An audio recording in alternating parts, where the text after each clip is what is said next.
Hello. It is good to be back. It's been a minute. I went on my vacation and then I got sick and then it took me some time to prepare the script. Excuses? Probably.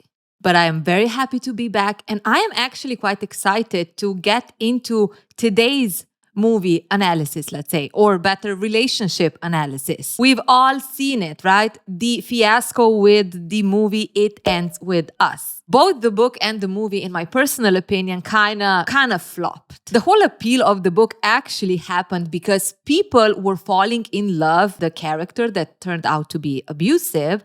And then when they found out that he's actually abusive, they were like, oh, what the hell? How can this happen? But you and me know, Biz, we know there are signs. There are always signs. So we're going to go through these signs and we're going to pretend that we know better. Now you know how this goes, okay? I narrate the story and then I offer like commentary, analysis, and so on. And I am going to mainly follow the book, but I am also going to include some parts of the movie which I think are relevant. But for the most part, the book gives us much more insight than the movie itself. Today, we are also going to focus more on the, before they get into the relationship, because people, this is a long story. And if I did all in one, I would lose my mind. Lily is a young woman in her early 20s, and she has just lost her dad. He passed away and Lily's feeling a little bit conflicted. You see, Lily's dad was a mayor and he was friends to many, but he was a threat to those closest to him. So now when he's gone and she knows that he cannot hurt her mother anymore, she feels a sense of relief, but also shame. Is this okay? Is it okay that she doesn't feel more sad that he's gone? But how can you miss someone who was never good to begin with? Lily always resented her mom for not leaving her abusive husband. And she couldn't understand, why the F are you staying with him? Why are you so weak? So she made a vow to herself. She will never be as her mother. She will never be with someone who hurts her the way her dad hurt her mom. Her mom is still in denial, though. Despite, for the first time in a very long time, having a chance to not live in a constant fear, she feels lost and she actually doesn't know how she will continue this life. At the end of the day, he was her everything. It's the life that she knew how to live. She asks Lily to speak at his funeral. Something simple, just name 5 things that you love about your father. But as Lily is preparing to give her speech, she opens the paper where the 5 things are listed, and there's nothing. There's not one thing that Lily loved about her father. She looks at the people who are expecting from her to praise her dad, pauses for a second, and then walks out of the funeral. People might have thought that Lily just got too emotional. It's painful that her dad passed away. But this was actually a statement for Lily. This was her way of letting everyone know that her father was not the good man everyone thinks he was. So she goes back to Boston, where she lives, and she decides to take some time for herself. She needs to shut all the noises out. She gets on the rooftop and she sits on the edge. Now, she's just sitting on the edge because it is nice to look at the city below her. It almost creates this sense of distance, this sense of stepping away from everything and just having time for herself. Now, as Lily is sitting there, there's a noise. Mind you, this is nighttime. A man walks on the rooftop and he is pissed. He is angry and he's letting his anger out on a chair, slamming it. He's going after it, but the chair won't budge. It's a quality chair. So he stops, he takes a deep breath, and then he lights up a joint. Now, Lily is observing all of this. She's hidden in the back and she's like, the F do I need this right now? I mean, if universe had to send someone, could it be at least a woman? People, if I was Lily, seeing an angry man kicking chairs on a rooftop in the middle of the night and I'm alone there, I would be wishing that a bear would pop up. Now, this man does not notice Lily and she kind of doesn't know what to do. Like, should she tell him, sorry, like, you're not alone. I'm here. So maybe tone it down. Or she should just pretend that she's not there. She didn't see anything and just hope that he's going to leave. But here's the thing. She can't really stop looking at him. There is something about seeing someone just releasing the anger they feel inside. It's not like her. She usually just keeps it all in until it reaches the top and then she's just being passive aggressive, okay? Self-sabotage, silent treatment, you name it. So she's kind of envious of this guy. He actually has an outlet for his frustration. Lily remembers that she actually also had an outlet back in the day. It was gardening. She loved it. But living in the city, well, the opportunities are a little bit more slim to grow organic food. So she keeps observing this mysterious man and with the help of the joint, he seems to be calming down. He turns around and he spots Lily. The chair is strong. Excuse me, what? Are we serious? This man is kicking a chair, being obviously angry. He spots a lady seeing him, and his first thought is, oh my God, she's gonna think I'm not strong enough. Alphas. He asks her what's her name. And Lily, Lily feels his voice in her stomach. It's not the first time she's experienced a voice giving her chills. It was once before. It was her first love. And honestly, she's pretty convinced that this might not be a good sign. Some voices are a bit dangerous. Lily, she hates how her voice sounds so weak right now. I mean, she's sure that it didn't give him chills. Now, what's making him more nervous right now is how Lily is sitting on that edge. Because that's the last thing he needs, okay? For someone to accidentally fall off the roof. He had enough of shit for today. So he asks her to step down. Now, Lily is feeling comfortable and she's like, why are you telling me that I need to step down? Like, I'm good. Don't worry. You do you. But he persists. It really does make him feel uncomfortable. They go a little bit back and forth. Should she go down? Shouldn't she go down? Until Lily kind of gives in. She puts her legs on the inside of the rooftop and she's like, happy? Now. I don't know about you, Mary. Can you imagine a stranger ordering you around? I can totally understand if this man was looking at Lily and he was like, oh my God, is this a scene from a movie where I need to talk someone off the ledge, right? Someone from making a very strong decision. And he doesn't know how to do it. But if that was the case, wouldn't you expect him to say, hey, are you okay? Do you want to talk about something? I dare to say that his approach seemed a little self-centered rather than helpful. It's giving inconvenience. He comes closer to her and my first thought was, invasive much? I mean, you are two strangers. Why are you just coming up to her like that? Alone, in the nighttime, with an angry man. Yeah, I wouldn't be betting on a positive outcome. I would start walking and getting off that rooftop. Lily asks him what happened, what is making him so upset. Call me weak, but I would not have the courage to small chat with this man. But Lily is better than me and she is more courageous. It does help that he is a snack. I mean, Lily hasn't noticed it before, but this man, he is tall, dark, and handsome. According to Lily, this is the type of guy who easily impresses anyone.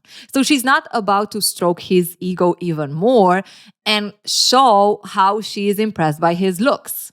She's playing it cool. He looks at her and Lily feels like he is really looking at her, like taking her all in. He's just staring into her eyes. Was it a woman?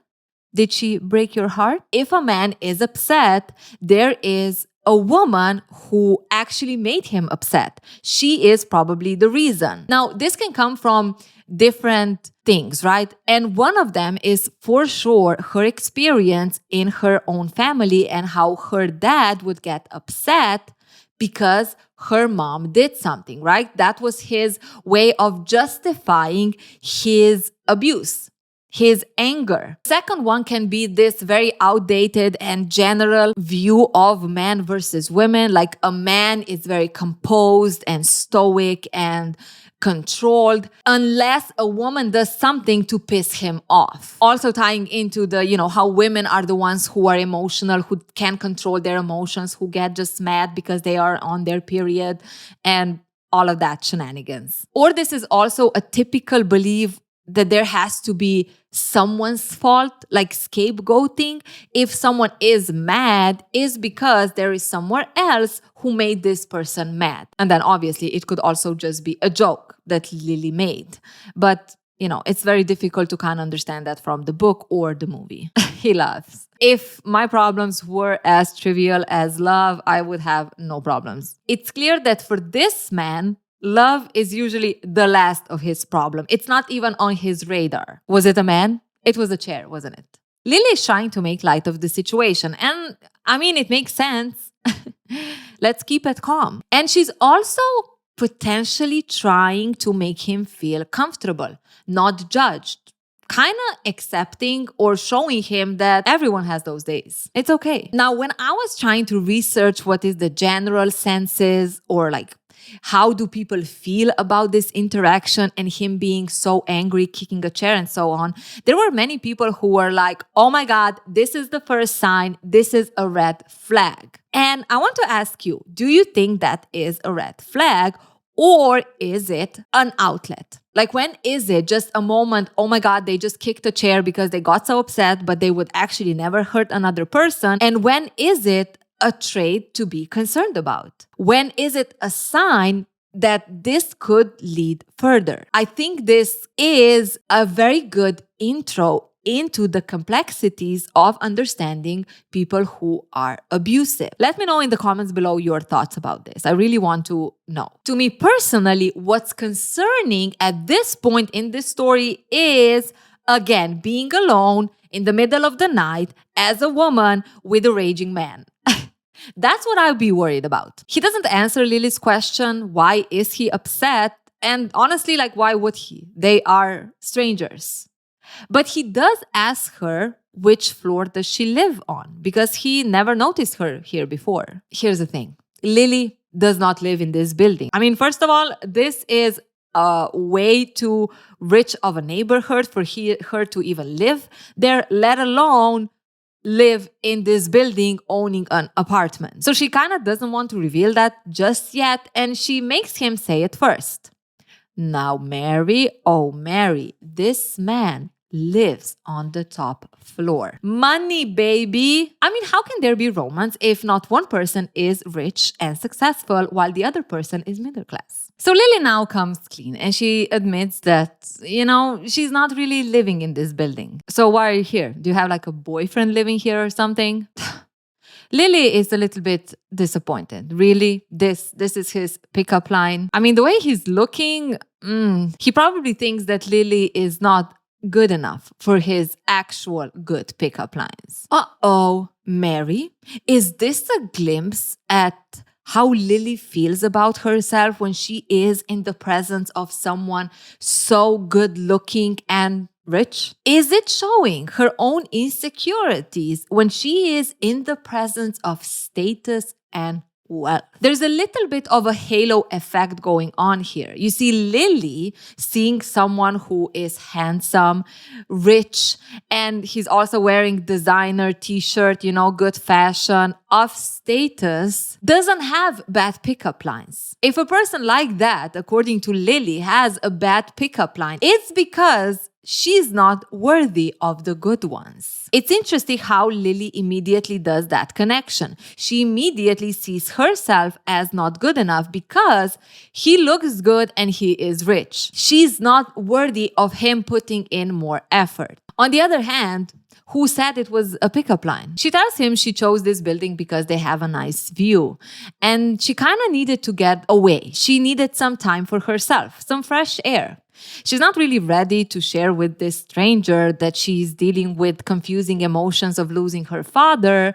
So she kind of asks him to not talk anymore. Sure, he doesn't have a problem with that. He leans forward, he looks a little bit at the city, And then he says, there was a man that actually fell off this rooftop not long ago. Lily is a little bit annoyed because, excuse me, I just asked you if we cannot talk right now anymore. I am here to have some alone time.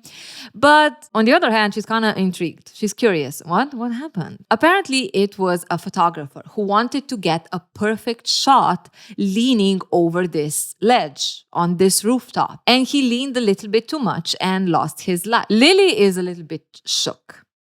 And she kind of feels bad about it. Like, what a way to lose your life. But the handsome, mysterious stranger has a different perspective. You see, he is hoping that at least the photographer got the shot he wanted. It would be such a waste if he lost his life for a shot he didn't even get. Priorities.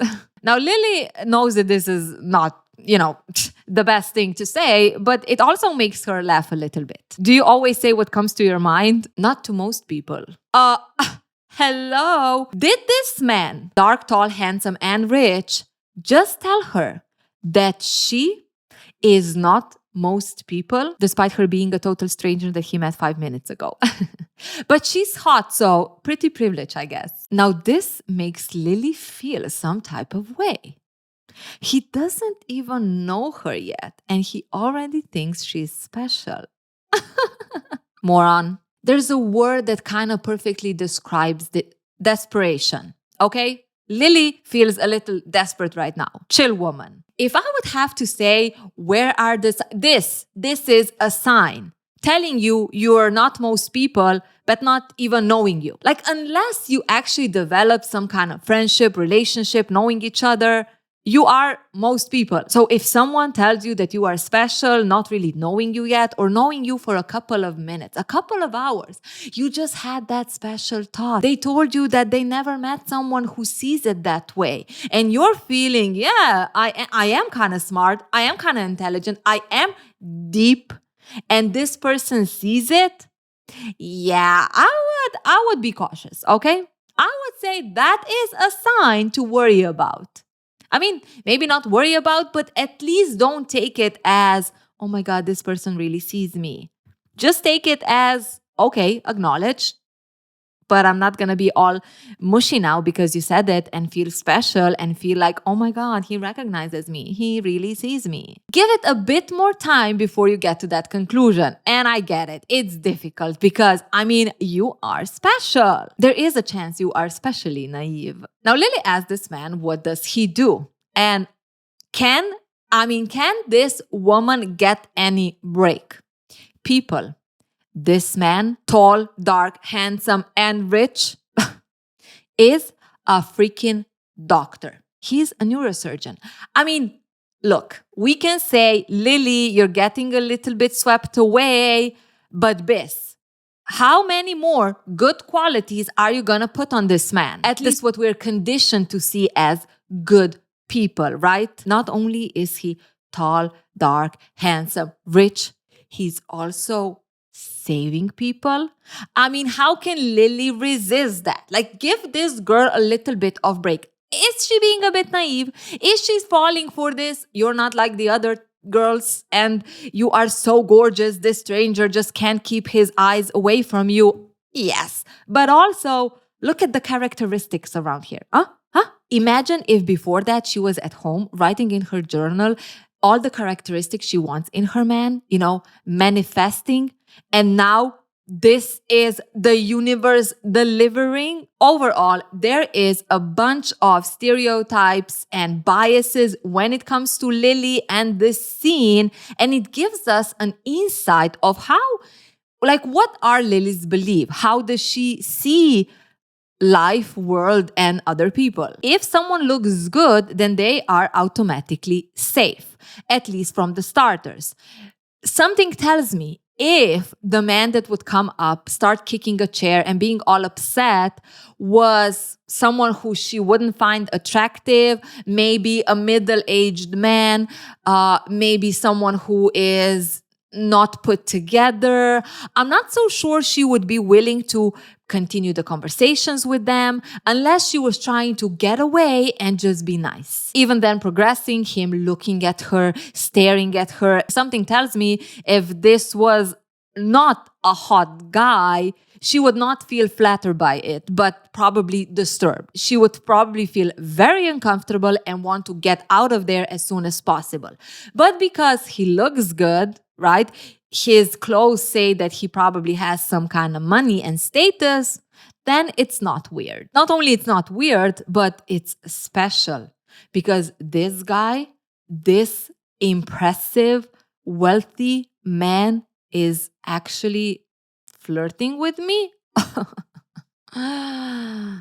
Me good. Now, there is something that Lily still doesn't know about this man, his name. It does make her feel a little bit embarrassed that she's even asking because now this feels like a cheesy pickup line, but she kind of needs to know. Ryle Kincaid. Oh, that's an impressive name. Lily does think it sounds a little bit made up, but nonetheless, it's much better than her name. Like, her name is embarrassing. It's Lily Bloom, and she likes gardening. He does find it amusing, and if something is made up, then this would be it. Yeah, it doesn't stop there.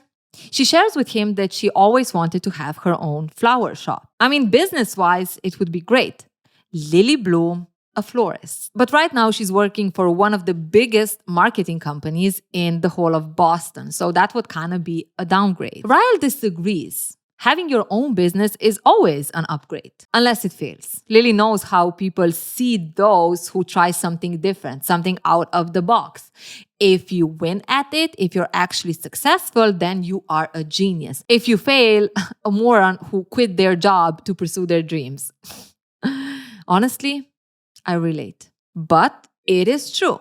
Lily Blossom Bloom is a great name for a florist. Something tells me that the author really wants to hone in the innocence of Lily. Storytelling, people. They kind of have a laugh about it, and in some way, Lily shares that her dad passed away. And she's actually on this rooftop because she just wanted to have a good cry out. And I guess meeting a wealthy doctor. Lily is a jokester. Side note, I don't know about you, but Lily saying meeting a wealthy neurosurgeon rather than a stranger who kicks chairs does make me feel like the author wanted to emphasize the wealth aspect of this man. What drew Lily to him? Or is it just the author being obsessed with rich people and the romance surrounding rich people? You know, you be the judge. But let me know in the comments below, what do you think? This is actually the only book that I read from this author. And despite being an easy kind of read, like it goes fast, I didn't love it. Okay. It felt a little, okay. So I'm not really so keen on reading anything else from her. But if you think that there are any books that will serve very well to analyze relationships and interactions, let me know in the comments below. You got me, I got you. Ryle asks Lily if she was close with her dad.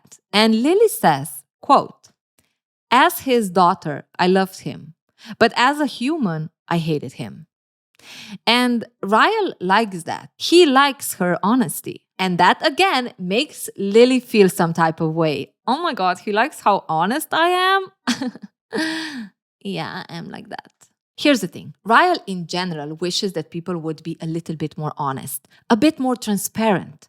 According to him, everyone is just presenting this image and no one is actually being who they actually are. Because in reality, deep down, we are all just messed up. Some just know how to hide it better than others. Now, I don't know if this is just me knowing also what this relationship develops in, but it is very interesting hearing him say that and almost trying to position this we are all the same. It's almost giving Joker saying, you know what? We are all bad at the end of the day. No smiley face. There are levels to it. Don't be putting me not washing my face before bed in the same bucket as you trying to hunt down Batman. Okay? Okay. And Lily also kind of sees it that, sometimes it's good to be guarded a little bit.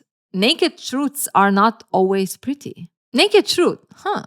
I like that. Tell me a naked truth, Lily. Something that you're not proud of, something that will make me feel less of a screw up on the inside. Yes, Lily, it is completely safe to share your deep, darkest secrets with a total stranger. One, we're connecting. And he's a hot doctor.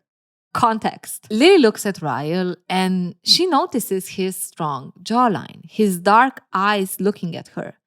And she feels like he needs this. She looks up at the sky and she is gathering the courage to share her naked truth. My father was abusive to my mother. Sometimes he would get so angry, he would hit her. And then he would spend the next 2 weeks trying to make it up to her.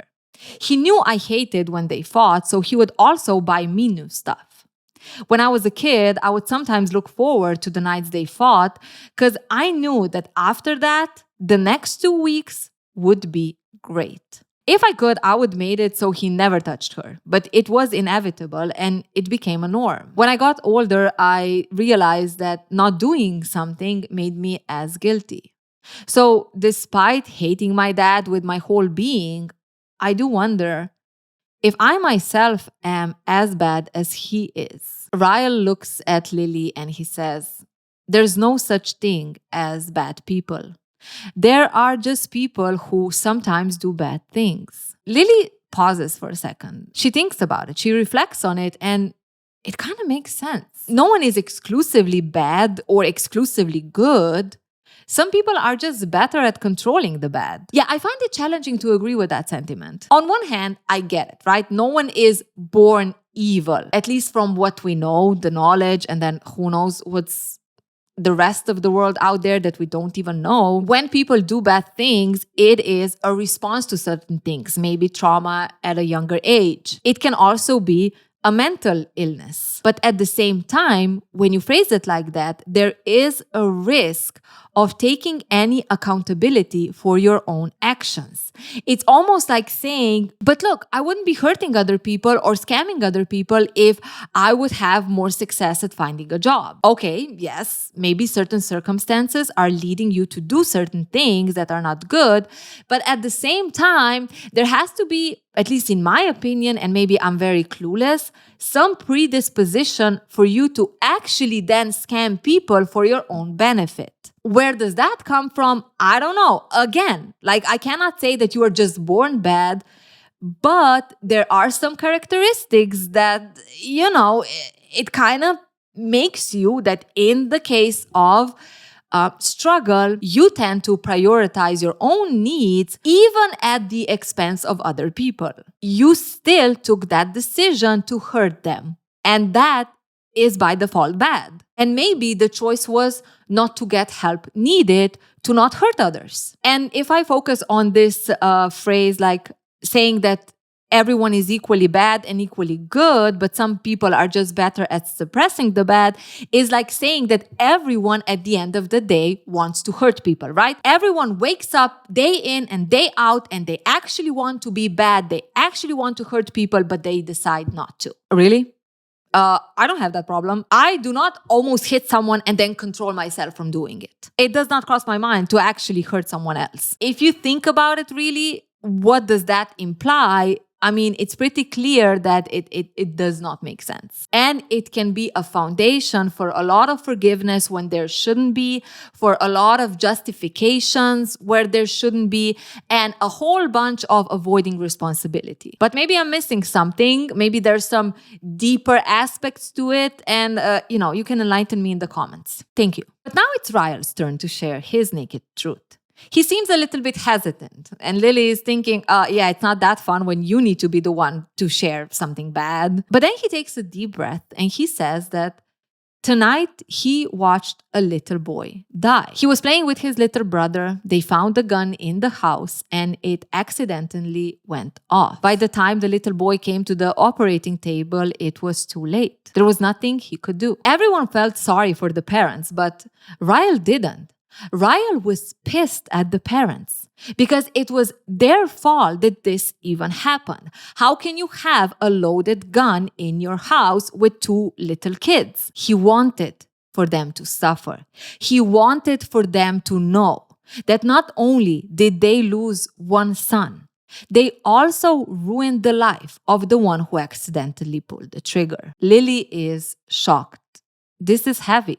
She can't imagine what will this do to the little boy who pulled the trigger. And Ryle says it will destroy him for the rest of his life. Now, I have something to say here. If I focus on the dynamic between Ryle and Lily and how much they are sharing, I have a little bit of an ick with Ryle's naked truth. Lily, from my perspective, did share something that is kind of detrimental to her, right? She is wondering if she is a bad person because, first of all, she didn't do anything to protect her mom, but also she almost was looking forward to them fighting because she would get something out from it. Of course, she was a child, so this is not really, a true feeling of guilt, like she shouldn't feel guilty about it. But at the same time, she is actually sharing what her bad trait is or what the she thing is bad about her. Ryle, on the other hand, just makes himself look better. Ryle, technically, him being pissed at the parents is not that bad of a thing. Sure, it's pretentious, it's arrogant because it's like, what, don't you think that they know this, that the parents know all of this? But at the same time, it's not such a bad trait to be angry at the parents who left a loaded gun in the house. Do you see what I'm getting at? Now, why am I pointing this out? Sometimes you feel, especially when you're meeting someone, that you are both connecting on a deeper level, that you are both sharing. But it could be that you are the only one who is doing that. And while the other person looks like they're doing it also, they're actually not. And it's more like I'm making you feel good, you share your things, and I'm making you feel that I'm sharing it also, but it's not really it. Now, there is one thing if you yourself are someone who is very open and the other person isn't. It's not like they're making you share things. But when it comes to, like in this case, they're like, oh, let's share naked truths. Let's be honest with each other. It can be risky and it can almost be manipulative. It felt like we were honest with each other, but were we really? Let me know in the comments below, how do you see this scene playing out? Now, looking at the bigger picture, we could say that these are two strangers who kind of share their traumas, right? Sometimes you feel easier to share something with someone who doesn't know you, who doesn't know people in your life, and that's okay. But on the other hand, when there is some kind of attraction involved, when there is flirtation, which obviously is happening between the two of them, this could very easily turn into trauma bonding discussions at the therapy session. So maybe let's avoid it on the first go. Now, Ryle also doesn't feel that this naked truth exchange was actually fair. He thinks that Lily's naked truth is not as strong and as deep as Ryle's naked truth. So he asks her for another one. Now, Lily disagrees. Like, according to her, no, I don't think yours was heavier. Didn't even know that this is a competition. But okay, she decides to share another one. Side note, this can also be indication of a general perception when it comes to DV. The fact that Ryle doesn't see it as twisted as his naked truth can also portray how society sees DV as less problematic. And it is very painful, but even today, you still have families where it's kind of accepted that there is DV, or even though it's not kind of accepted, no one really does anything about it, and everyone is just, or especially the involved one, are just kind of like, it is what it is. And society at the same time also likes to kind of put, a blind eye to it. If you hear there is DV happening in a household, I don't know how many of us are courageous enough to call the police, to get involved, to help the other person. I would say that there is still tendency to kind of just ignore it. That's not my problem. And and that's it. And in this case, Ryle could be representation of that. He doesn't see it as problematic, so he doesn't feel like naked truth that Lily shared is as powerful as his is. So she decides to share with him what happened at the funeral, how she walked off without giving a speech. And Ryle honestly finds it impressive. Like, she roasted a dead guy. Now that's something he cannot top. No. He is not going to make Lily feel like she's the worst of the two of them. So he needs to share a naked truth again. Ryle looks at Lily and he says, I want to F you. Now, I would take that as a cue to run. While Lily is feeling speechless, Ryle is like, what? You're beautiful, I'm a guy, and if you would be into one-night stands, I would take you down to my apartment and F you. Well, I'm not the type for one-night stands. Ryle already figured that Lily is not that type of girl. Lily is still a little bit shook, okay?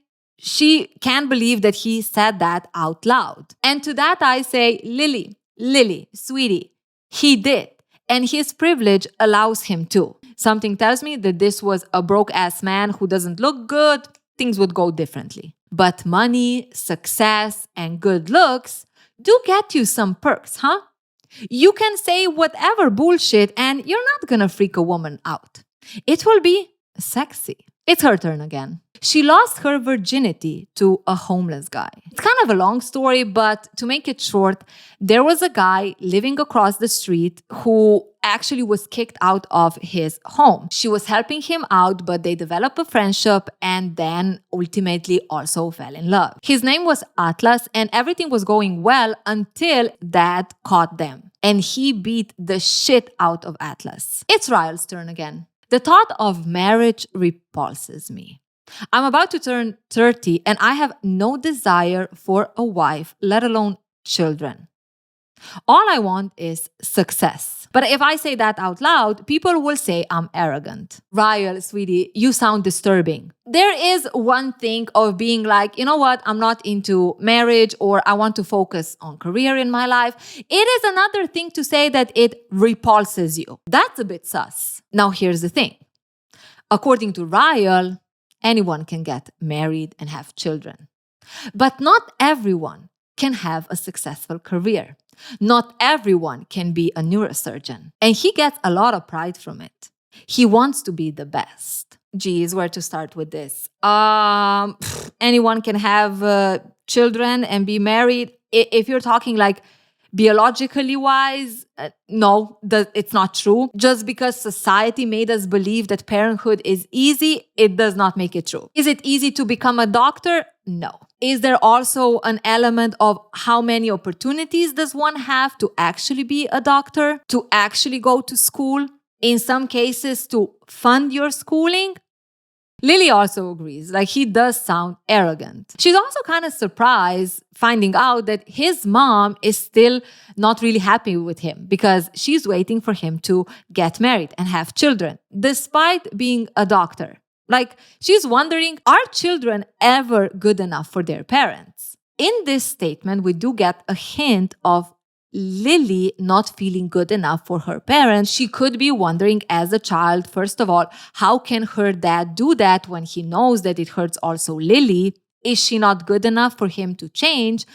And when it comes to her mom, is Lily not good enough for her mom to leave her dad when she knows that Lily is also being hurt?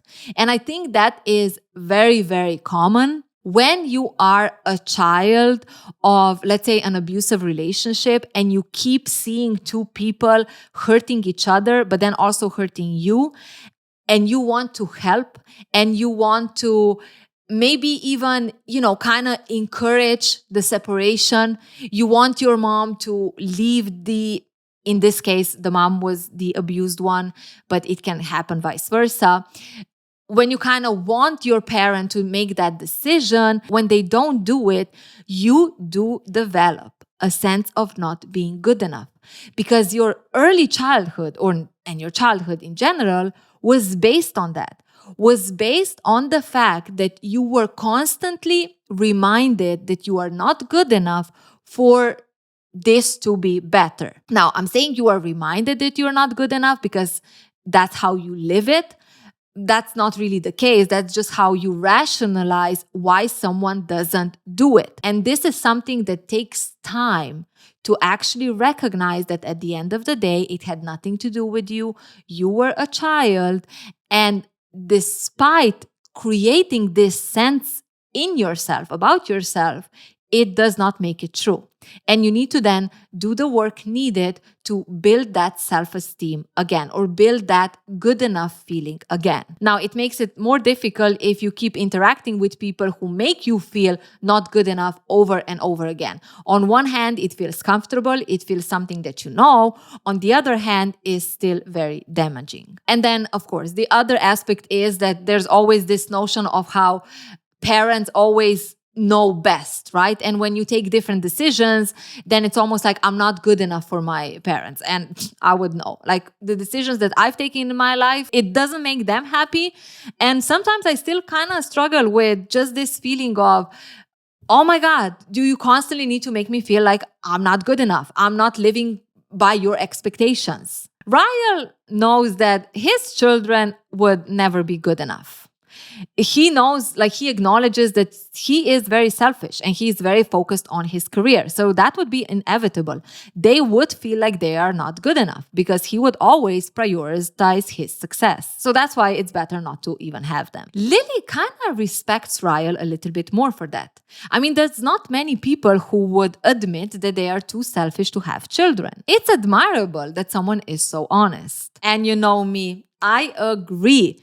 Be honest, be upfront, be transparent, and you're good. There is one risk that can happen. And in my research, like for previous videos, I came across this psychological, let's say, name. And it is called the truth bias or the honesty bias. So what can happen is that when someone is honest about something, we get so impressed by their courage to be honest that we almost dismiss what they are saying. The honesty almost overpowers the content of what this honesty is. And it can also trigger being very selective. Like Lily, in this case, is focusing on being impressed by him being honest, but almost like also filtering out that he is stating that he doesn't want commitment, which is actually not aligned with her own values.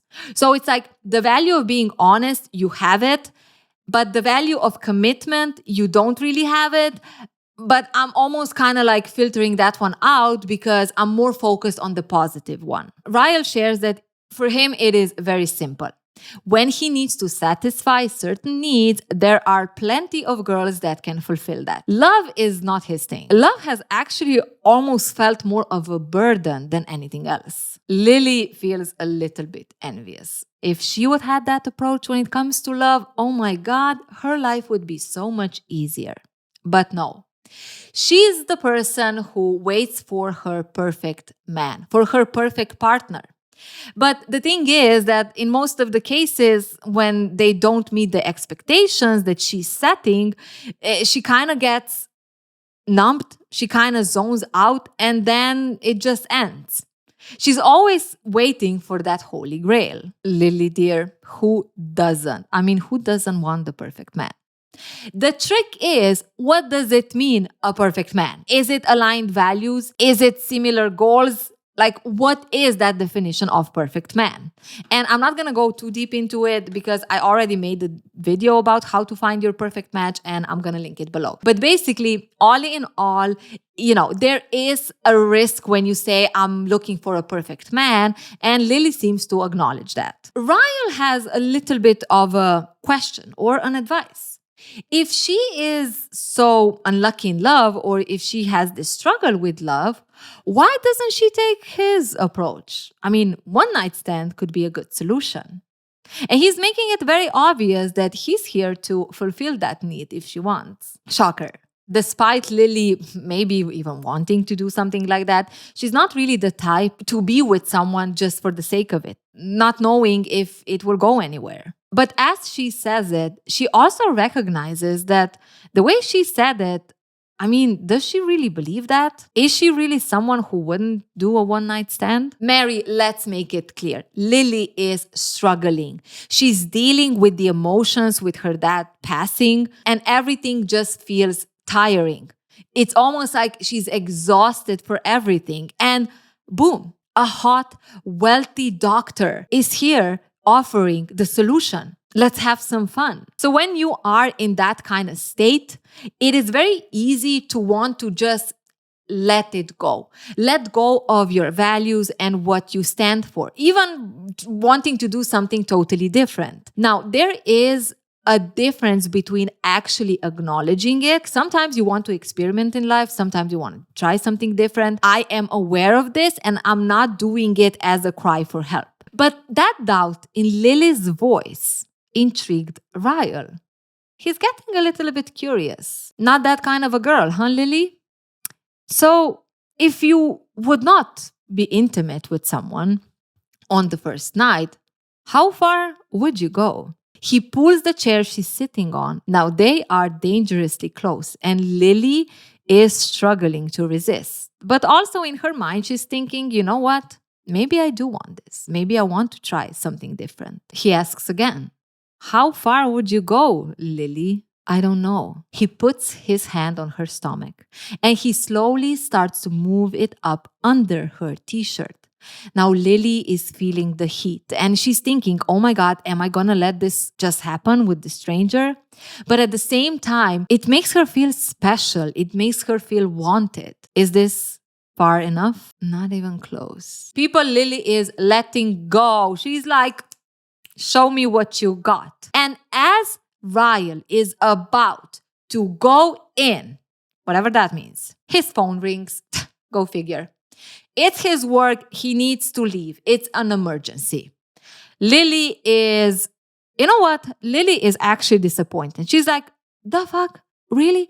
All of this for nothing? But at the same time, she feels it's the best thing to do. I mean, if this would lead to something, if they would kiss or even get intimate, who knows how that would mark her. I mean, this is a stranger in the middle of the night on the rooftop. It's best that it happened the way it happened. Ryle is also disappointed, but he pauses for a second. He's looking at Lily and he takes his phone out.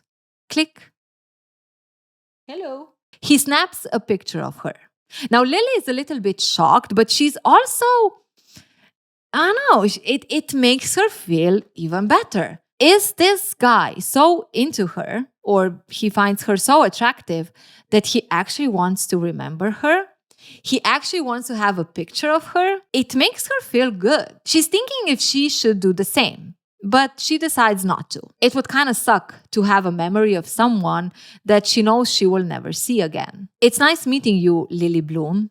I wish all of your dreams to come true. Ryle leaves and Lily feels sad. She's kind of disappointed that she'll never see him again. But she's also very intrigued by the fact that she actually spent time with someone who has a totally different lifestyle than her and is so wealthy. It's been a couple of months since Lily met Ryle, but right now she's focused on her business. That's right, Mary. Lily decided to open her very own floral shop. Now, as she's setting up the flower shop, because it needs some, renovation, a young lady, obviously wealthy, enters and she's asking about the help sign outside. Lily tells her that that's actually an old sign, that she's the new owner and this is gonna be a floral shop. Her name is Alyssa and it's obvious that she probably does not need a job. I mean, her Birkin is Birkin. But nevertheless, she is very impressed by this place and she wants to help. So by some strange development, Lily hires Alyssa to be her assistant, to help her with her floral shop. Now, as they are cleaning the place out, like moving furniture, trying to rearrange everything, Lily falls and gets hurt. Well, her ankle gets hurt. Alyssa, though, is on point. She quickly grabs her phone and she calls her husband. Hey, Marshall, I need help right now. Please bring my brother. Alyssa's brother is a doctor, so it will be perfect to help Lily out. Also because they are actually just across the bar drinking beer and, it's convenient. It's easy. We don't need to call a doctor, an ambulance and so on because doctor in the family. Now, Marshall, Alyssa's husband, and her brother walk in. And as Lily looks up, the doctor in question, the brother in question, is no other than Mr. Kincaid. That's right, Mary. It is Ryle. Lily hired Ryle's sister to be her assistant or employee. And they're actually developing quite a friendship. Now, what in the only 5 people live in the city is happening here? Universe or poor writing? Side note, this scene is not shown in the movie, so the damsel in distress rescued by the handsome doctor is only in the books. Now, at this point, it has been 6 months since Lily met Ryle on that famous rooftop. And despite him crossing her mind a couple of times, she never thought she will actually see him again. Ryle walks in and they recognize each other. But somehow they also decide that they're gonna pretend like they've never seen each other before. Is that normal? Mary, is that really normal? Why is it so difficult to create what would actually happen? Like, if you see someone that you already met before, you do not pretend like you never seen them before, especially if you shared so many deep things with one another. Like, you would be, oh my God, I can't believe it. Are you kidding me? You're the No, it has to be it's so special. We can't even acknowledge it. At one point, they're actually left alone. So Alyssa and Marshall disappear from the scene. After Ryle finishes with taking care of her ankle, he looks around and he's impressed. Lily actually did open a floral shop. She took the chance. As he's looking around, he turns towards her and he says, "You're even prettier in the daytime." Lily is flattered. She blushes a little bit and she asks him if he would want to know a naked truth right now. It's becoming their thing. She tells him that in the past 6 months, there was a couple of times she contemplated to go back to that rooftop. But she was also kind of scared to meet him again. He makes her nervous. Yes, totally normal. Keep flirting with the guy who has zero interest in anything but his success and lust. Though Lily might be thinking that there's a chance to experience that one-night stand once in her life, it's Ryle's turn to share a naked truth. I still very much want to you. Romance. In this very moment, Alyssa comes back to the room and she is shocked by what her brother just said to her boss. Excuse me? Who do you think you are to talk to my boss like that? Lily, though, is okay with it. At least he's telling the truth. There are many people who want to F her, but no one has the courage to actually say it. Alyssa and her husband again leave the place, leaving Ryle and Lily alone. They have a little of a small talk, but then Ryle confirms again or kind of acknowledges that he would very much want to take her. Lily, though, reminds him that they want different things from life. So that's not the best thing. Ryle reluctantly admits that, correct. I am all for one-night stands and you are looking for the Holy Grail. It is hard to forget you, though. Lily is flustered again. He has to stop saying those things. It's difficult for her to keep her composure. Now, something tells me that Lily is taking this as OMG. Look at this man. He doesn't even care about women, and yet he cannot stop thinking about me. He cannot get me out of his mind. There is something about me, okay? I knew it. Lily picks up the courage and she is ready to share another naked truth. I am very attracted to you. There's not much I don't like about you. Sure, Lily, what is that? What exactly? The looks, the wealth, the success. What actually do you know about this man? How many conversations did you have? Apart from knowing that you're not compatible, apart from knowing that he is very selfish and wants only success, apart from, the anger that he kind of exhibited, and also, of course, that he already sees that you are not most people, that you are so beautiful, he cannot stop thinking about you, and overall, that you are just different. and special. Is that what you like about him so much? Huh? Lily does surprise us a little bit. She is aware of her weakness. So she actually asks Ryle not to flirt with her again, because it's making it hard. It's not a good idea to get together because obviously they want different things, but when he's coming at her like that, complimenting her all the time, and she finds him attractive, it's a challenge that is challenging. Yes, Lily, that's exactly what you are supposed to do. When you find it hard to resist a guy because you know that they are not good for you, what you should do is ask them to do the resisting part. Get it together, woman. You might find it surprising, but Ryle actually agrees. Here's the thing. He also finds her very attractive, and there is not much that he doesn't like. Again, what exactly? That she's not like the other girls? Now, he doesn't think about her a lot, but it's more than what he'd like. So if she's not up for a one-night stand, they should stay away from each other. Alyssa comes back and basically they all separate. It's been a week and Lily is in her apartment. It is actually the first day after her recovery that she actually went to the floral shop and did her work. But now it's kind of late evening and she's exhausted and also looking like a mess. But there's a knock at her door. She goes to the door, she looks through the peephole, and it is, again, no other than Mr. Kincaid. She quickly tries to kind of make herself look presentable, but I mean, she cannot do much at this point. She opens the door and Ryle is like, Jesus Christ. Lily might be a mess, but Ryle does not look any better right now. He's in his scrubs and he looks exhausted. He looks a little bit strange, a little bit sus. Do you know how many doors I knocked on to find you? 29. 20 freaking 9. Lily is confused. I mean, how did he even know where she lives? Here's the thing. Ryle remembered which building she lives in, 6 months ago when she told him on that rooftop. But she never actually told him which floor does she live on. So he was going through all the floors, all the doors until he found her. And do you want to know why? Did Alyssa get hurt? Is there some kind of zombie invasion that he needs to let Lily know? Oh, no. It is far more serious. Look, the next couple of months are really important for my career and I need to focus. But I keep thinking about you when I'm at work, when I'm at home. You're constantly on my mind and it's driving me crazy. He cannot forget the feeling he has every time he stands next to her and he needs it to stop. Please, Lily, just once. That's all I'll take, I promise. Yes, you are right. He is begging for one night stand because he needs to focus on his career. True love. What in the disturbing is going on here?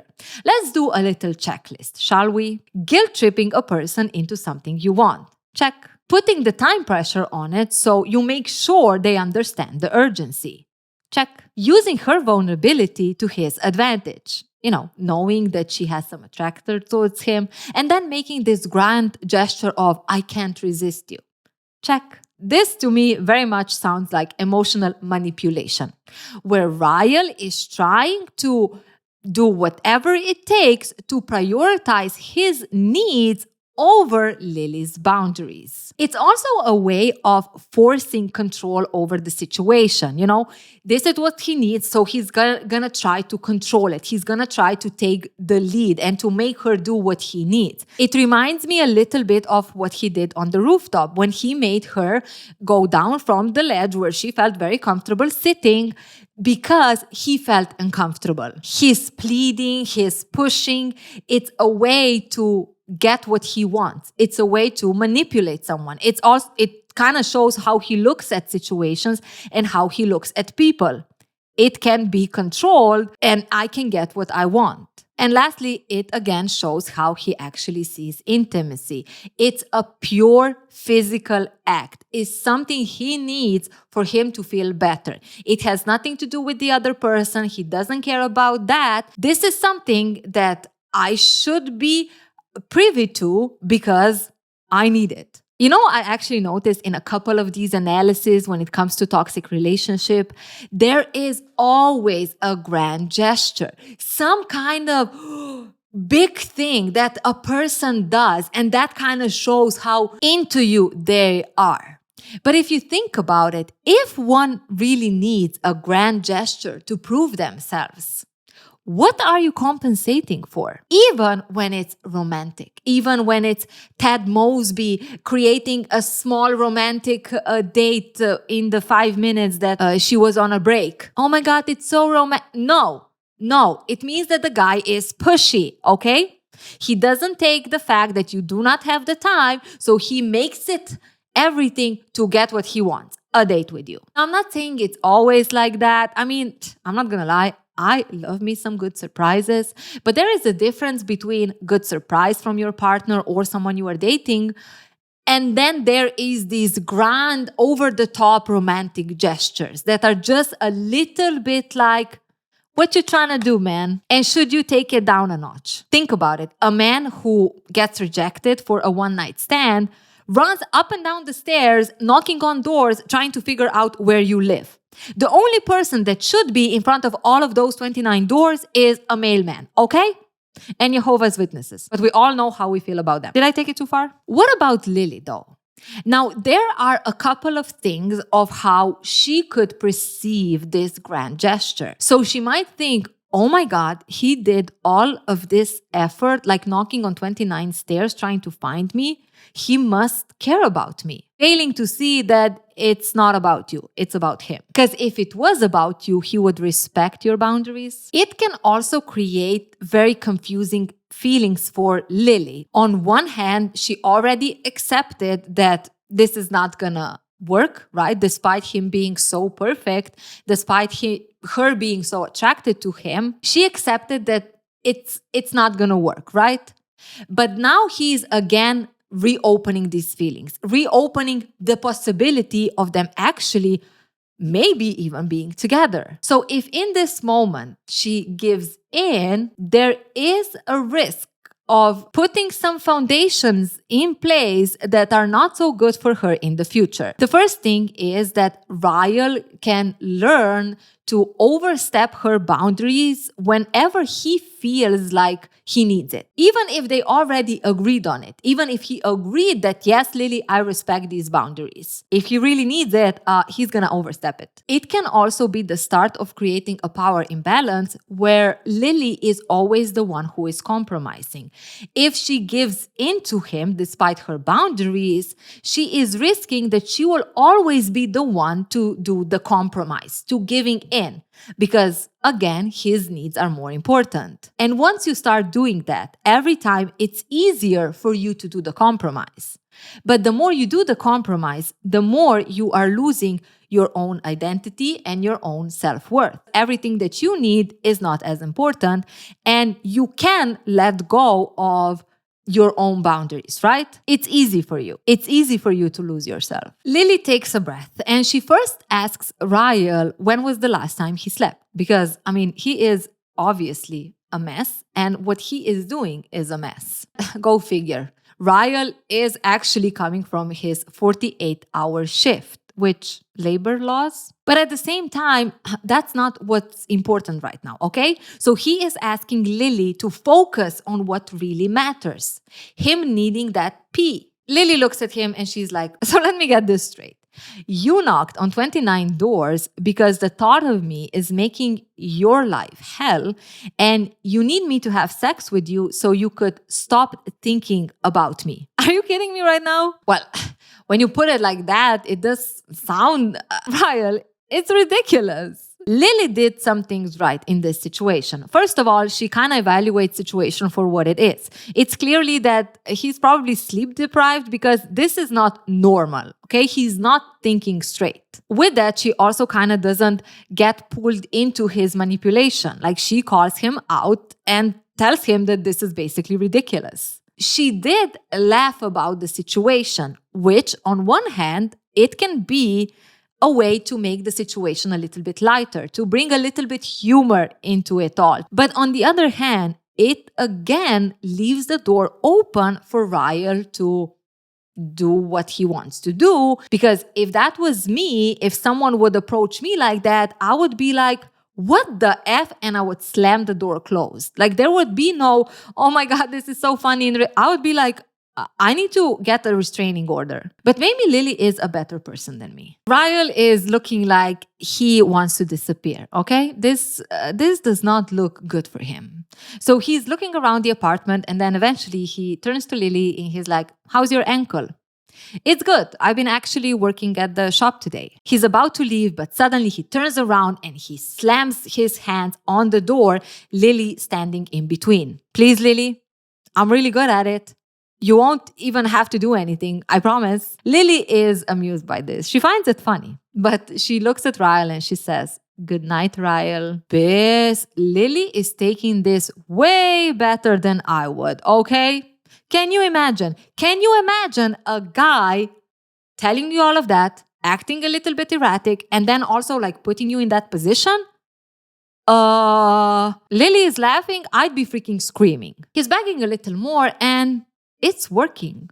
You see, Lily, despite knowing that this is not the best, feels good being wanted like that. Feels good being wanted by this successful, good-looking doctor.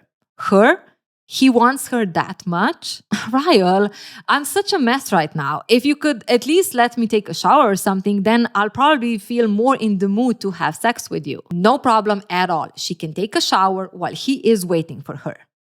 Lily is a bit like, okay, I'm really doing this. And she is now focused on making sure she looks her best self, okay? But before she leaves him to get herself ready, she turns around and she says, but Ryle, I have to warn you, I'm like a drug. Once you have sex with me, it won't just go away.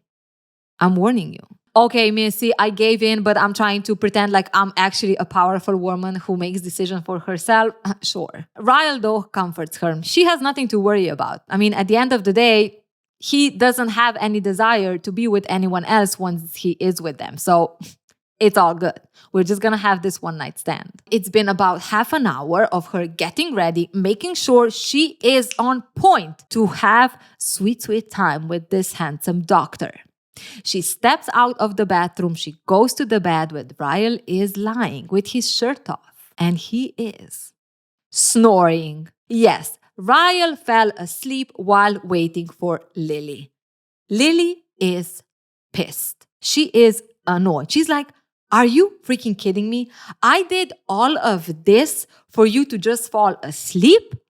She lays down next to him and then she also thinks, okay, you know what? I also get it. He just had a 48-hour work shift. He is like struggling. He is exhausted. And my bed is very comfortable. No wonder he fell asleep. So let's talk about it a little bit. Let's first start with this whole Lily giving into it. Now, on one hand, you can say bad writing. On the other hand, you can say, well, this is a result of someone pushing you, of someone playing into your vulnerability. Like Lily is already struggling with not giving in to Ryle because she does find him attractive. We also saw that there are some aspects of Lily that she doesn't feel good enough. And a validation coming from someone successful and rich as Ryle is means something to her. So the more he's playing into how she's so good, he cannot even resist her, the more she herself is also struggling with keeping this boundary, not leaning into the, oh my God, this guy is so hot and he thinks I'm so special, so this must be okay. Or why wouldn't this be okay? Now, one thing that I would objectively evaluate right here is this is a man who states very clearly that he is about lust, is suddenly so obsessed about a new woman he just met. And it's real. Like, it's not something sus. Like, think about that. Does that really make sense? Again, could be bad writing. Or it could also happen in real life. When you feel like you actually made such a crazy impression of someone, rather than thinking, it probably takes some more time for someone to be totally blown by the woman. And when they are totally blown by the woman so fast, it's not about the woman herself, but probably something else. The excitement of it, the chase of it. Now, there is also another element that can be at play, and it's something that I've been kind of thinking about lately, trying to understand it better. And it is this: I have already stood up for myself, so now it's okay. For example, Lily calling out his erratic behavior, saying that this is ridiculous, or acknowledging that this is ridiculous, now makes it okay to go with it. It's he knows, I know, so now it's okay. And that making you feel like you still have things in control despite changing your mind. I try to also understand it a little bit better from a psychological point of view, and it seems that this kind of plays into the cognitive dissonance and then rationalizing. Lily is attracted to Ryle, but at the same time, she does know that what he's doing is basically irrational. So by stating it, by calling him out, she's trying to bridge the gap between this, I'm attracted to him, but his actions are not okay. So to bridge it, it's kind of like, I'm letting him know that I do know that this is irrational and he should know it also. And that then actually helps her rationalize going along with it, because she already did the hard part. She already acknowledged that this is not okay. And this could help her kind of resolve this internal conflict she has when she is attracted to Ryle and she wants to be with him, but at the same time, she knows that it's not really okay. So she kind of, stands up for herself, but only partially. Now, if we look at Ryle and his, confidence in saying, don't worry, I only need this one time and this is not going to turn in anything more, also shows how he's a little bit cocky about his own ability to emotionally detach. Knocking on 29 doors just to get with her? Which one is it, Ryle? Are you not really fazed by it? Or are you fazed by it? It could be also a way for him to take away any accountability for anything that happens. If something were to happen, he's not accountable. He's not responsible because he is not the type who would get attached. So the interaction between the two of them is almost showing how Lily is trying to preserve her independence and her self-worth while still being very attracted to Ryle. While on the other hand, Ryle being able to basically manipulate another person to get what he wants, making sure he is avoiding any accountability. Now, what about the fact that he actually fell asleep? A part of Lily could feel like she is not good enough, right? She was not special enough for Ryle to be up. He was so into her. He cannot stop thinking about her. It interferes with his work that he literally couldn't take it anymore, and he came out to find her to then fall asleep the second she is available. Is it about Lily? Isn't it interesting how this passion and stress is suddenly not that strong anymore? The second he gets the validation that she did give in, he can fall asleep like a baby. So the question becomes, is it really about this insane physical need that he needs to satisfy? Or is it about, in some way, possessing her? In some way, controlling her? In some way, catching her? So when the chase is over, he can let go. And then he falls asleep because he's actually very tired. Now, later down the line, this can also result in Lily constantly doubting of herself, doubting if she is actually good enough for Ryle. Even her giving in to him and trying to please his needs, he didn't even need it at the end. Her justifying his actions, like falling asleep, also shows that she is very empathetic towards him and understanding, and is actually willing to forgive his shortcomings, even though she is not being satisfied, right? Because she was looking forward to being with him. Despite, being empathetic is a very good trait, it would be much more beneficial if she would look at the situation maybe with a little bit more pessimism, okay? Negativity. Maybe that's needed. And just see it that she got played. That basically this man did this grand gesture and convinced her into giving him what he wants. But then at the end of the day, he didn't even need it. He just fell asleep. But because it is sometimes difficult to accept that you are maybe a little bit played, we rather find excuses and rationalize things. Like Lily rationalizing his behaviors and then ultimately him falling asleep. She does make a little statement though. While Ryle is sleeping, she takes his phone and she takes a picture of herself, making sure she's looking as desirable as she can be. Yes, she can understand that he's tired, but also, look what you are missing on. It's almost like what she said, right? When she is angry and disappointed, she just becomes passive aggressive. She turns off the lights and she falls asleep with a smile.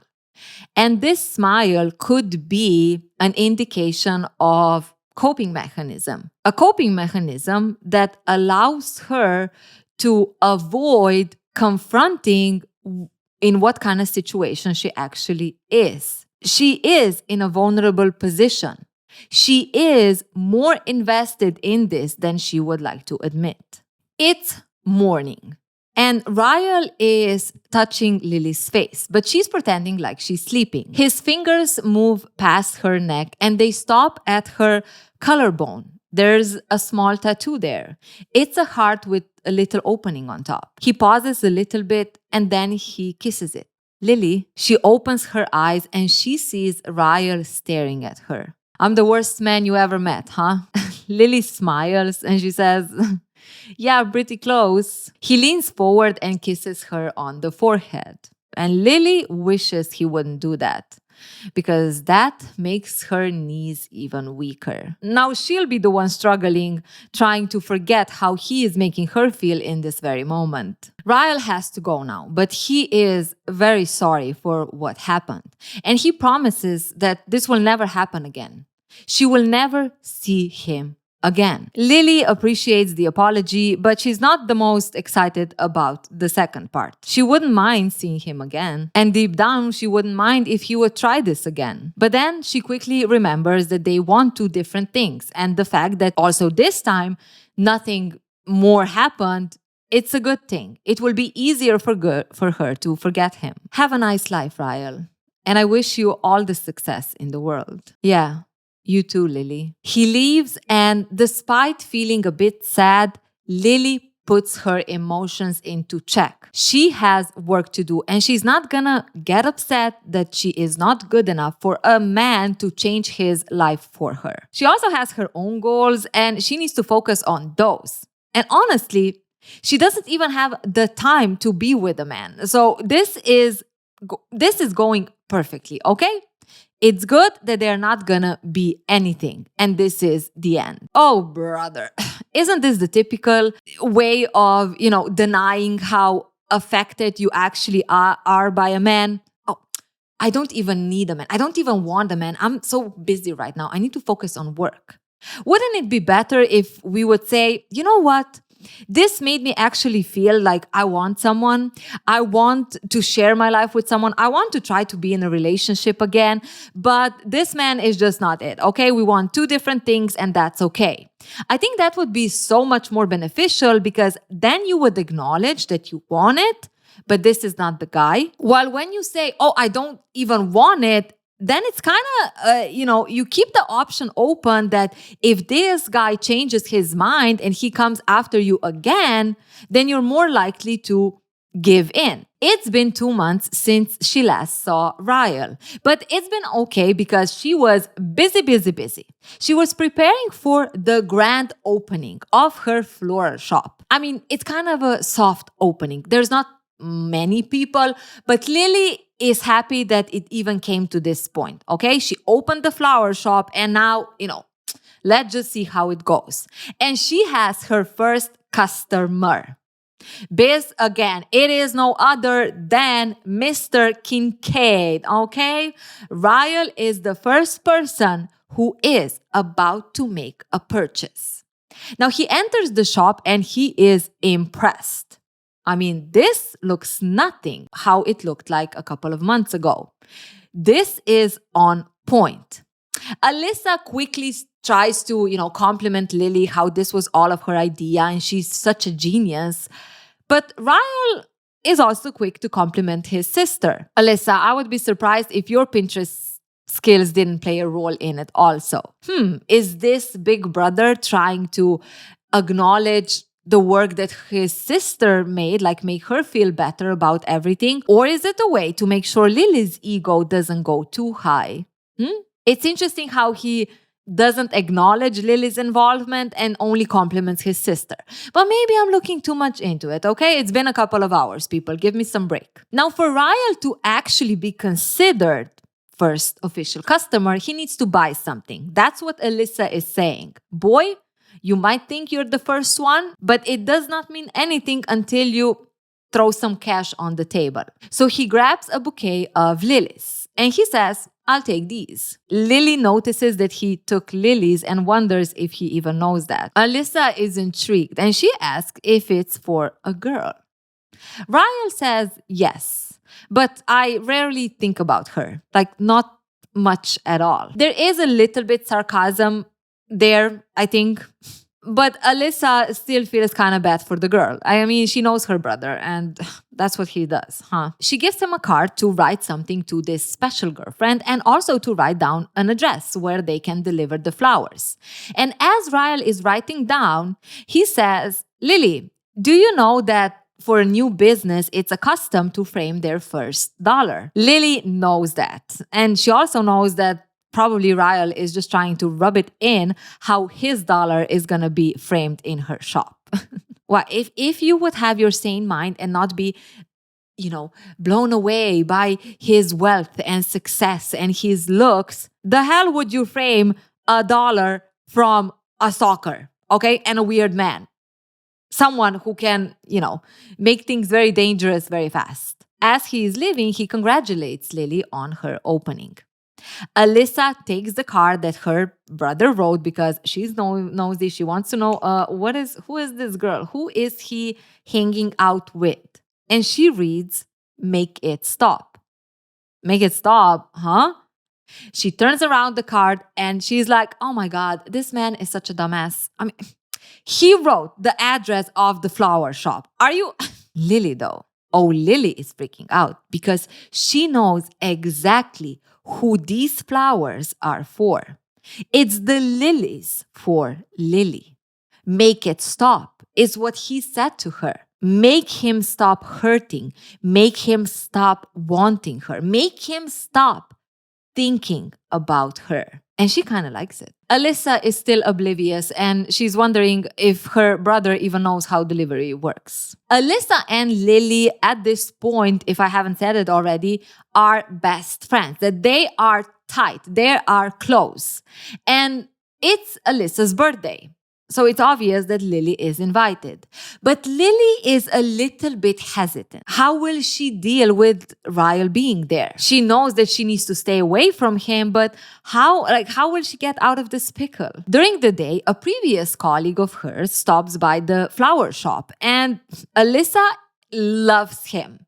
His name is Devin and one thing leads to the next one, and Lily begs him to join her as a +1 to this party because she can at least have someone there, right? Devin and Lily are in the elevator, and Devin notices that Lily is a little bit nervous. Like, what is happening? Who is he? Lily doesn't really want to say anything because, she thought she was hiding it well, but at the same time, okay. His name is Ryle. He's a neurosurgeon and he practically begged me to have sex with him. Devin is intrigued and he wonders if his invitation is more into let's make Ryle jealous. Lily, first, that was not the point, but on the second thought, I mean, Ryle is always doing this push and pull kind of thing. And he said that how she will never see him again, which was not the first time. He always makes it a point how this is the last time. So what about if they would make him a little bit jealous? You're saying it's the last time, but are you sure you want to miss out on this? Always a good plan. If you want a person who you like to like you back, just make them jealous and make them recognize that they actually like you and they should be with you. You know what they say? Games are the path to marriage. They enter the apartment and it's not the apartment. It's the full freaking floor. It is huge. And both of them are like shook. They can't even imagine, like, how is this possible? Alyssa, her husband, and Ryle are really, really, really rich. They see Alyssa and they also mingle with other people, but Lily cannot help but keep on looking around to see if she can spot Ryle. At this point, she came to, the acceptance that, yes, she really, really likes him. As she's looking around, there is an interesting canvas on the wall. It's as though there was a picture that was, blown out to fit this huge canvas. You can't even really see what the picture is. It's so zoomed out. Lily is looking at this picture and she's trying to understand it. And there's a voice behind her. Do you like it? It is freaking Ryle, and her knees shake again. She says it's interesting, but, Alyssa has good taste, so she likes it. You brought a date? You see, Ryle actually met Devin, and he wasn't that pleased when he found out that Devin is Lily's +1. Does it bother you that I brought a +1? I mean, I'm just trying to make it easier for you, to make it stop. How thoughtful of you, Lily. Ryle finishes his glass of wine and he throws the glass in the trash in the corner. Now he throws it a bit hard, to the point that the glass actually breaks, shatters into pieces. Lily is a little bit kind of, what the F just happens? And she's looking around if anyone else saw this. It's clear that Ryle is upset. But by the time she looks back at Ryle, he is already half across the hallway. Lily is confused, standing there, what just happened? But as she's looking at this picture, she gets it. She recognizes the picture. It's her. It's the picture he took of her on that rooftop. What? Are you freaking kidding? Lily is pissed. She is angry because at this point, this man is torturing her, okay? This time, she had it. The amount of mixed signals this guy is throwing at her reached a boiling point, okay? She tries to collect herself. She tries to, keep her emotions at control. She needs to get out of this party and she thinks of the rooftop. She goes to the rooftop because she knows she can have some fresh air, collects her thought, and maybe calm down a little bit. Now, before going into what happens when Ryle joins her at the rooftop, what the F do you mean he put picture on a wall? Do not tell me this is not disturbing. This is creepy. No, it's not romantic. No, it's not. Oh my God. You see how obsessed he is with her? No. If he's obsessed with her to this point, he has problems, okay? He should talk to a professional. Overall, it is safe to say that Lily is, you can just see her, how she is entering the toxic cycle, very common with, bad relationships and manipulative behavior, the highs and lows, making her feel special, but then taking it away. The cannot resist her, but then telling her how she will never see him again. All these mixed signals are playing very nicely in craving him even more. It almost becomes like Ryle is this ultimate prize because she keeps on one hand, recognize that special, but then taken away. Recognize as important, but then taken away. So it becomes this obsession of I need to be proven that I am good enough and I am special and you really do like me. It also makes her exhausted, emotionally exhausted. These high and lows, her feeling attracted to him, then excited about him, then being angry about him, then feeling confused, overall feeling confused about him makes her drained.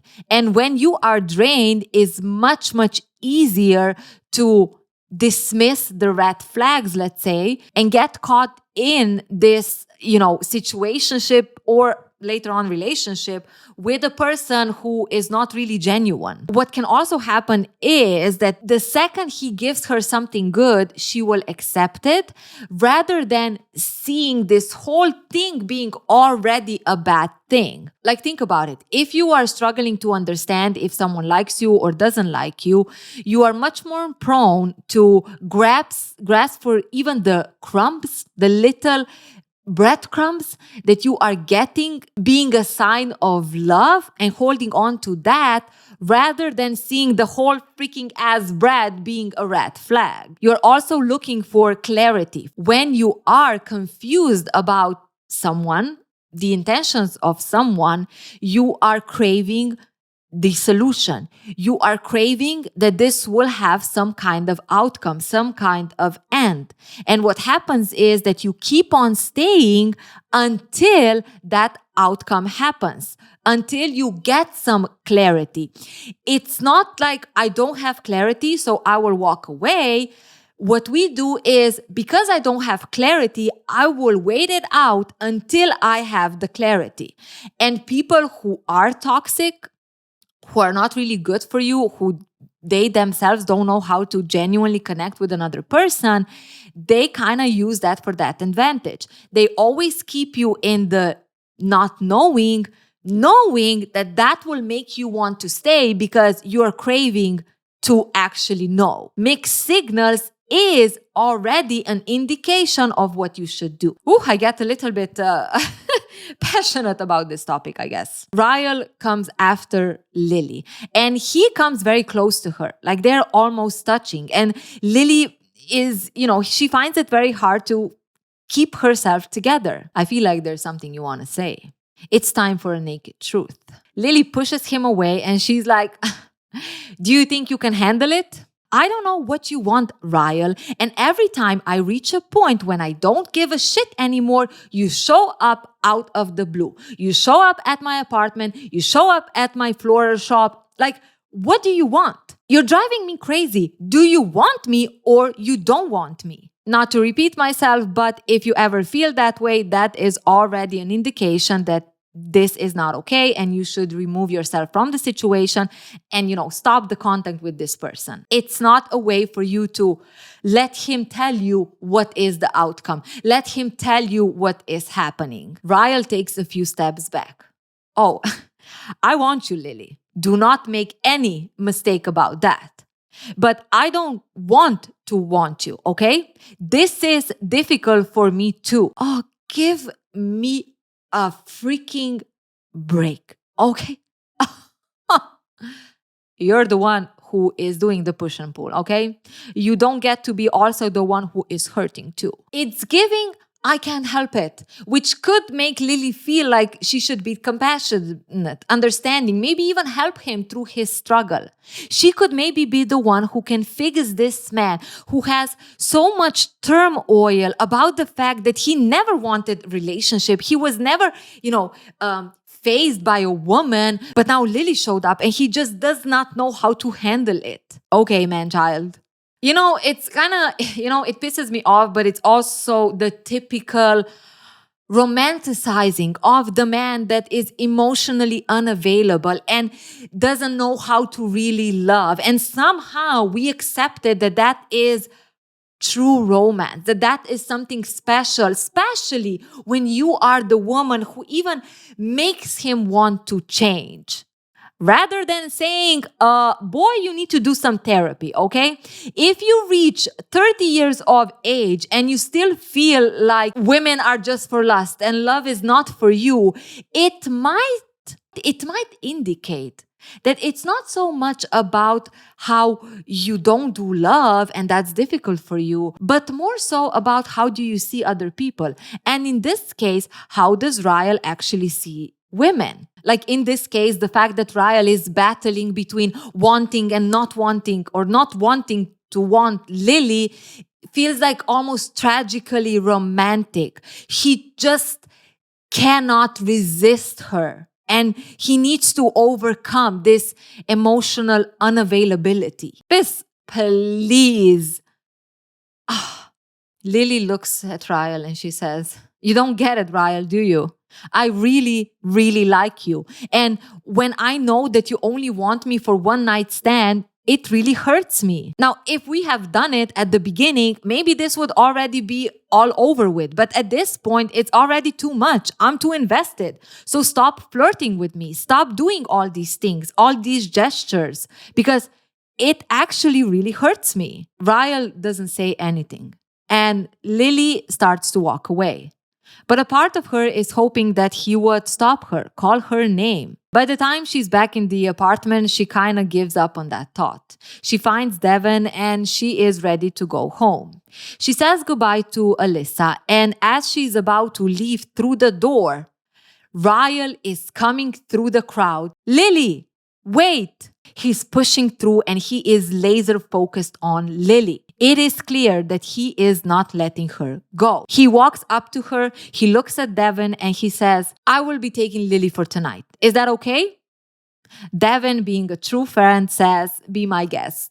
Yay. Ryle picks up Lily and he starts walking back into the apartment, into his room. Now, Lily is shocked and she also feels a little bit embarrassed. Like he is doing this in front of all of these people. They enter the room and she is screaming at him to let her down, to let her go. Ryle finally puts her down. "What the hell do you think you're doing?" She's about to leave the room, but he spins her around, he grabs her wrist, puts her on the door, and he kisses her. Let's stop focusing romance on abuse. Okay? Assault. Assault in this case. It's not romantic as much as it reads as being romantic. Stop being blindsided by these stupid narratives. I need to calm down. Is there any chocolate here? Obviously, they start kissing passionately and Lily is into it. And at the same time, in her mind, she's thinking, what the F am I doing? Am I just gonna give in? Is he just gonna get what he wants? I'm just gonna let him have a one-night stand with me? At this point, Ryle already lifted her up and he is carrying her. But as Lily is recognizing that there is no way he's gonna get this, that's the last thing he deserves, she tells him to put her down twice. He puts her down and he puts his head on her shoulder. "I'm sorry, Lily. It's my turn, okay?" Referring to the naked truth. Lily puts her arms across her chest and she is waiting for Ryle to speak his mind. I made that picture the day after I took it. It's been months in my apartment and I wanted to look at it every day because you are the most beautiful thing that I have ever seen. And that day when I showed up at your apartment, I did it because no one ever crawled under my skin so much as you did and refused to leave. And I don't know how to handle it. And the flowers that I sent you, it's because I was really proud of how you opened your business. And if I would send you flowers every time I thought about you, you wouldn't be even able to close your apartment anymore. That's how much I thought about you. And I get it, Lily. You're hurting, but I'm hurting too. And until this night, I didn't understand why. Why are you hurting? Bitch, please. Because you make me want to be a different person. And I don't know if I can be that. I don't know if I can be the man who you deserve. This is all very new to me. And I don't know how to show you that I want you much more than just for a one-night stand. How can I prove myself to you, Lily? Okay. And this is what we call manipulation. Because now Lily could feel like she's responsible for him to feel better because he's going through this emotional turmoil, not knowing, because this is something new for him. Now, Lily almost feels like she needs to step up and help him, which again is the typical narrative of how a woman should help a man grow. And I think we should be over it, okay? Both of people have the responsibility to work on themselves to be better for the other person, okay?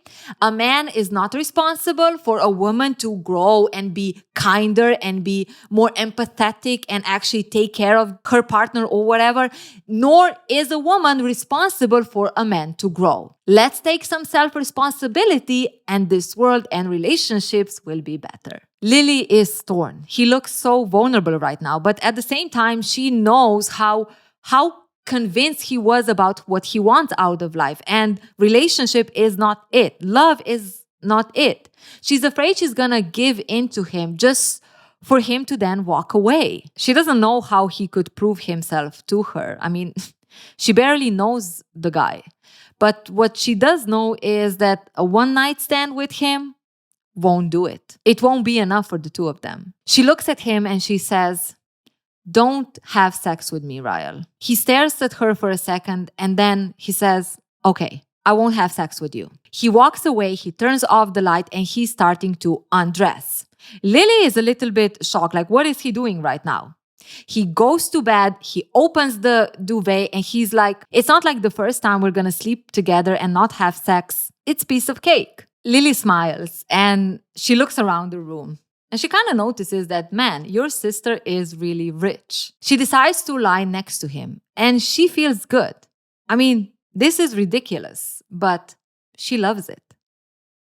So, Mary, what would you say? Were there signs that these two should not be together? Or was this a perfect man that suddenly just turned not so perfect? Let me know in the comments below if you read the book and if, you got played by Ryle also at the beginning, which, like I said, I read in many places, how people fell in love with Ryle, but then were shocked that he is actually not a good guy. And also, if people are interested, let me know. I can also do the analysis of the second part of this story, where they actually are in the relationship and how do these early signs also manifest later on, or how there are more things about Ryle that are revealed and make it very challenging for Lily to walk away. All in all, I am very happy I am back, and I think the next video will actually be the continuation analysis of Sex in the City. And until then, people, as always, trust your individuality. Man, how many hours did I film today?